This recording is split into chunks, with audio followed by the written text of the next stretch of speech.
అందుకే కిషన్ రెడ్డి గారికి ఇప్పుడు నీకు కూడా నేను చెప్పింది అదే.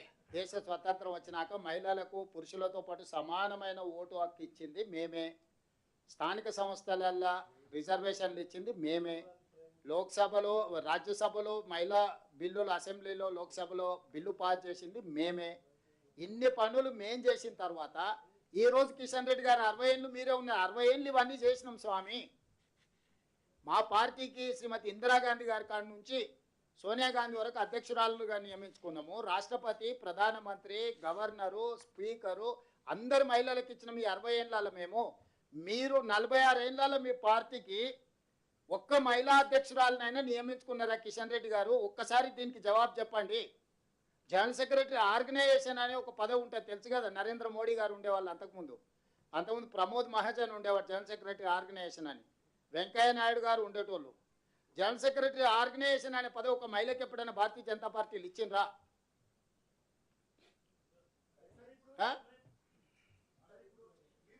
మహిళలకు వాళ్ళు మహిళలు అంటేనే ద్వితీయ శ్రేణి పౌరులు. వాళ్ళ ఉద్దేశంలో మహిళల్ని చిన్న చూపు చూడడమే భారతీయ జనతా పార్టీ లక్షణము, అవలక్షణము.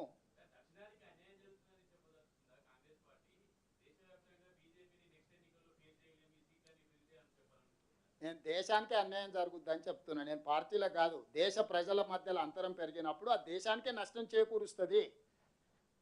దేశ ప్రజలకందరికీ అన్యాయం జరుగుతుంది. నేను 140 కోట్ల ప్రజల తరఫున ఈరోజు నేను మాట్లాడుతున్నా. మీరు చేస్తున్న దాంట్లో తప్పులేమునో ఎత్తి చూపించిన. చిన్న రాష్ట్రాలకు ఎట్లా నష్టం జరుగుతుంది, దక్షిణాది రాష్ట్రాలకు ఎట్లా నష్టం జరుగుతుంది, దక్షిణాదిలో ఉన్న దళితులకు, ఆదివాసులకు ఎట్లా నష్టం జరుగుతుంది, మహిళలకు ఎట్లా నష్టం జరుగుతుంది, ఈ అన్ని నష్టాలు కూడితే దేశానికి ఎట్లా అన్యాయం జరుగుతుంది, నష్టం జరుగుతుందో దేశ ప్రయోజనాల దృష్ట్యానే నేను మాట్లాడుతున్నా. ఈరోజు ఒక ఇండివిజువల్ ఆర్ ఒక ఏరియా కోసం నేను మాట్లాడట్లేదు. నేను దేశం యొక్క, ఎందుకంటే స్వతంత్రం తెచ్చింది మేము, రాజ్యాంగం ఇచ్చింది మేము, రిజర్వేషన్లు దళితులకు, ఆదివాసీల నుంచి, ఎస్టీల నుంచి మహిళల వరకు రిజర్వేషన్లు ఇచ్చింది మేము. ఈ దేశాన్ని కాపాడుకోవాల్సిన జిమ్మేదారి కూడా మాకే ఉంది. ఆ ఆలోచనతోనే ఈరోజు మీ అందరికి చెప్తున్నాం. మీరు కూడా భాగస్వాములే.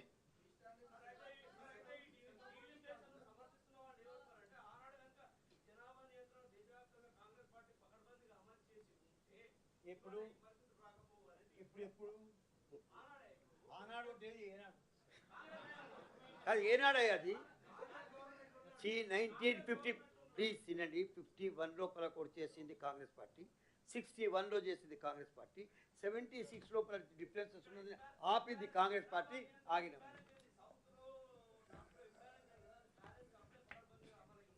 ఇప్పుడు మీకు స్కూల్కి పోయేటప్పుడు ఒకవేళ ఏబిసిడీలు రాలేదనుకో, కాలేజీకి పోయి నేర్చుకుంటావు కదా. ఆ రోజు జరిగిన వాటిలో ఏవైనా లోపాలు ఉంటే ఈరోజు సవరించుకోవడానికి అవకాశం వచ్చింది. మనం పుట్టంగానే అన్నీ రావు కదా మనకు. ప్రతిదానికి కొంత సమయం ఉంటుంది. ఒక పరిణామ క్రమంలో మనం ఎదుగుతాం. ఈరోజు దక్షిణాది ప్రాంతము లేకపోతే తెలంగాణ యొక్క పాత్ర కేంద్ర ప్రభుత్వంలో లేకపోతే బండి సంజయ్, కిషన్ రెడ్డి మంత్రులు గారు గేటు బయటనే నించొని మోడీ గారికి వచ్చేవాడికి పోయేవాడికి నమస్కారం పెట్టుడు తప్ప దేనికి పనికిరారు. బంట్రోతులుగా మారాల్సి వస్తుంది కేంద్ర మంత్రులుగా ఉన్న వీళ్ళు. ఈ పరిస్థితి వాళ్ళకు కూడా వస్తుంది ఎల్లుండి పొద్దున్నే. ఇప్పుడు రాజకీయాలలో ఉన్నప్పుడు వాళ్ళు ఏమనుకుంటారు, వచ్చే తరానికి వస్తుందేమో మాకేముందిలే అని. ఇది అమలు కాగానే వీళ్ళు అవసరమే లేదు. ప్రభుత్వం ఏర్పాటులో తెలంగాణ పాత్రనే ఉండదు కేంద్ర ప్రభుత్వంలో. తెలంగాణ పాత్ర లేనప్పుడు వీళ్ళకేమిస్తారు? బంట్రోతు ఉద్యోగం కూడా ఇయ్యరు. ఫస్ట్ అది అర్థం చేసుకోమని వాళ్ళని ఫస్ట్ సమస్యను అర్థం చేసుకోమని. సమస్యను అర్థం చేసుకున్నాక ఎవరి మీద ఆరోపణలు చేయాలా, ఎవరిని నిలదీయాలనేది మళ్ళీ చర్చ చేద్దాం.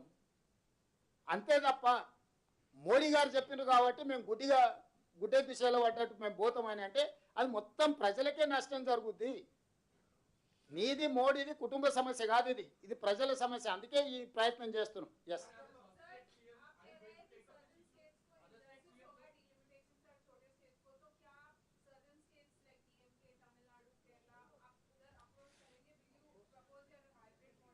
yes, definitely I will communicate to Tamil Nadu, Kerala and Karnataka, Andhra Pradesh, Pondicherry and smaller states like Delhi, like Punjab, Definitely, I will write a letter to all these chief minister or important political parties. Why? Because this